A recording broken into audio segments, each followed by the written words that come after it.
యెహోవాను ప్రేమించు వారులారా, చెడుతనమును అసహించుకునడి. తన భక్తుల ప్రాణమును ఆయన కాపాడుచున్నాడు.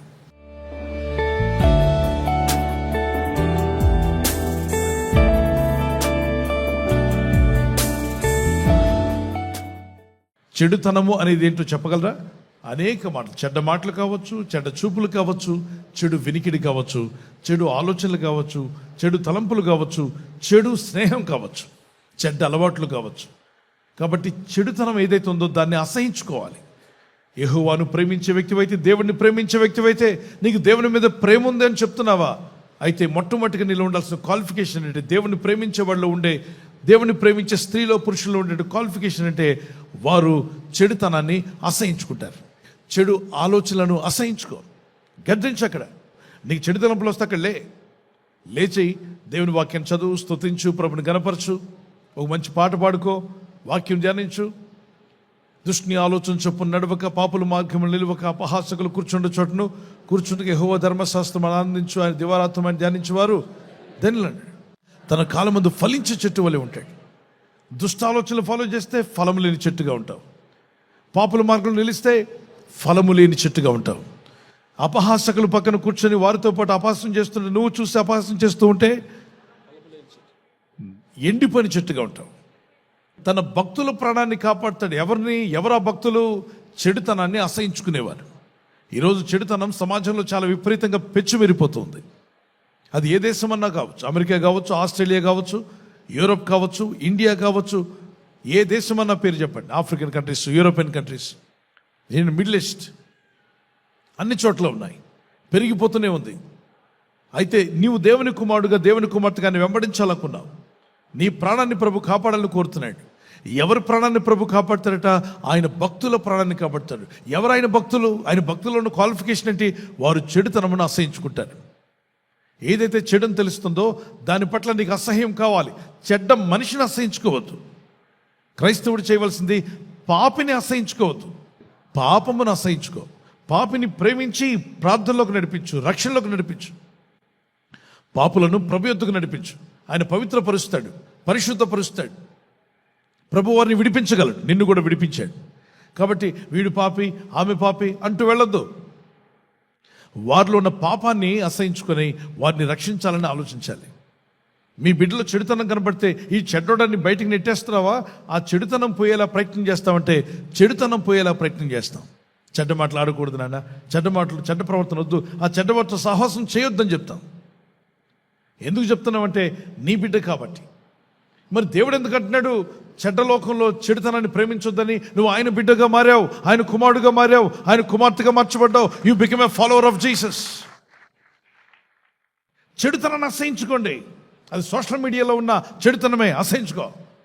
అది వీధిలో ఉన్న ఫ్రెండ్స్ మధ్యలో ఉన్న చెడ్డ మాట్లాడుతున్నప్పుడు దాని దగ్గర లేచి వెళ్ళిపో. ఏం బ్రదర్ ఇలా వెళ్ళిపోతున్నావు అని 2-3 సార్లు చూస్తారు. ఆ తర్వాత వాళ్ళు అంటారు, ఇలా మాట్లాడేటప్పుడు ఆ బ్రదర్ ఉండడండి, ఇలాంటి మాటలు మాట్లాడేటప్పుడు ఆ సిస్టర్ ఉండదండి. ప్రతి చిన్నదానికి కాదు, కొన్ని విషయాలు ఉంటాయి. అలాంటి విషయాలు వినకూడదు అనుకున్నప్పుడు నువ్వు అక్కడ లేచి వెళ్ళొచ్చు, వేరే పని చేసుకోమని రావచ్చు. సామెత 8:13 యెహోవా యందు భయభక్తులు కలిగి ఉండుట చెడుతనం అసహించుకున్నటే. దేవుని యందు భయభక్తి కలిగి ఉన్నావని అనడానికి రుజువేంటి? నీ బాబు, నీ కుమారుడు, కుమార్తె భక్తిగా ఉన్నారనడానికి రుజువేంటి? వారు చెడుతనాన్ని అసహించుకుంటారు, చెడ్డ స్నేహానికి దూరంగా ఉంటారు. చెడు స్నేహంలోకి వెళ్ళటం లేదంటే వాడు భక్తిపరుడు. చెడ్డ స్నేహాన్ని వద్దనుకుంటుంది ఆ కుమార్తె అంటే భక్తిపరురాలు. చెడ్డ మాటలు వద్దనుకుంటున్నాడు, చెడ్డ మాటలు వినకూడదు అనుకుంటున్నాడు, చెడును చూడకూడదు అనుకుంటున్నాడు. అంటే వారిలో భక్తి ప్రారంభించబడింది. అందుకే మారు మనసు పొందినప్పుడు చాలామంది బిడ్డలు, చాలామంది అలవాట్లు వదిలేస్తూ ఉంటారు. ఎందుకు వదిలేసావు బ్రదర్ అంటే, చెడుతనం మీద అసహ్యం పుట్టించే ఒక మనసును దేవుడిచ్చాడు.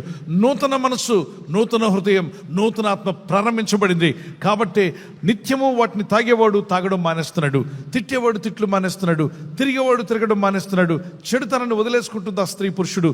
ఎందుకని అంటే లోపల చెడుతనము లేని క్రీస్తు అడుగు పెట్టాడు, గుండెల్లోనికి ఆయన అడుగు పెట్టాడు.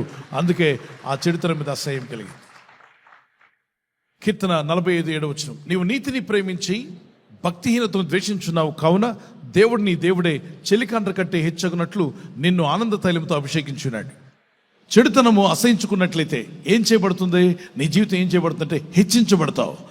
45 కీర్తన 7 24 కీర్తన 4-5 హెబ్రీ పత్రిక 1:9 రెండవదిగా నీ ప్రాణం కాపాడబడుతుంది. కీర్తన 97:10 ప్రభు యొక్క ఆత్మ నీలో నడిపించునుగాక. మూడవది, మంచి రోజులు చూస్తావు. కీర్తన 34:12, 13, 14 మొదటి పేతురు 3:10 ఈ వచనాల్లో మీరు గమనించవలసింది ఏంటంటే, వీరి ఇంటికి వెళ్ళా కూడా చదవండి, వాటిని అమలుపరచడానికి ప్రయత్నం చేయండి. ప్రభు మిమ్మల్ని విడిపించి బాగు చేయనుగాక. ప్రార్థన చేసుకుందాం. పరిశుద్ధమైన తండ్రి, నాలో కార్యం జరిగించు ప్రభు. మాకు వివేకం దయచేయి, జ్ఞానము దయచేయండి ఆయన. ప్రార్థించే మనసు మాకు దయచేయండి, ఆత్మీయత మాకు దయచేయండి, భక్తిని మాలో కలుగు చేయండి ప్రభా. అభివృద్ధినిచ్చి వాడు నీవేనైనా. మా జీవితాలను సరిచేయండి ప్రభా. మీ ఆత్మతో నింపండి యేసయ్య. మీ సహాయం మాకు దయచేయండి, ఆశీర్వదించండి ప్రభా. నీ అభివృద్ధి నాకు కావాలి యేసయ్య. మీరిచ్చే ఆశీర్వాదం నాకు కావాలి. నన్ను ఫలింపజేయండి ప్రభా. ఈరోజు ప్రార్థించి ప్రయత్నించబోతున్న శంకుస్థాపన అయిన, గృహప్రవేశమైన, ఒక బిజినెస్ ప్రారంభిస్తున్నా, ఉద్యోగ ప్రారంభానికి వెళ్తున్నా, ఒక మంచి కార్యక్రమాన్ని ప్రారంభిస్తుండగా వారు చేస్తున్న ప్రయత్నాలు ఫలించలాగున మీ దూతలుగా ఆజ్ఞాపించండి. ఎవరైనా హాస్పిటల్లో ఉన్నా, ఐసీయూలో ఉన్నా ప్రభు, ఎవరైతే సీరియస్ కండిషన్ లో ఉండి బాధపడుతున్నారో వారికి యేసు నామములో స్వస్థతను అనుగ్రహించండి. కృంగిపోయిన వారిని లేవనెత్తండి. మీ గాయపడిన హస్తమును చాపి వారికి ఉన్న సకల రోగాలను విడుదల ఇచ్చేయి. వారిని లేపి నడిపించడాన్ని సాక్షులుగా నిలబెట్టుకోండి. ఈ ఉదయకాలం ప్రతి రోగి యేసు నామములో స్వస్థత నొందునుగాక. తండ్రి, ఈ దినం ఎవరైతే ప్రయాణమై వెళ్ళబోతున్నారో, అది రైలు మార్గమైన, ఆకాశ మార్గమైన, బస్సుల్లో, వాహనాల్లో ఎక్కడ ప్రయాణం చేస్తున్నా, రోడ్డు మార్గంలో ఏ వాహనంలో వారు ప్రయాణం చేస్తున్నా, నీ ప్రజలకు కాపాడే దూతలను పంపండి. యేసు ఉన్నత నామములో అడుగుచున్నాను నా పరలోకపు తండ్రి. ఆమేన్, ఆమేన్.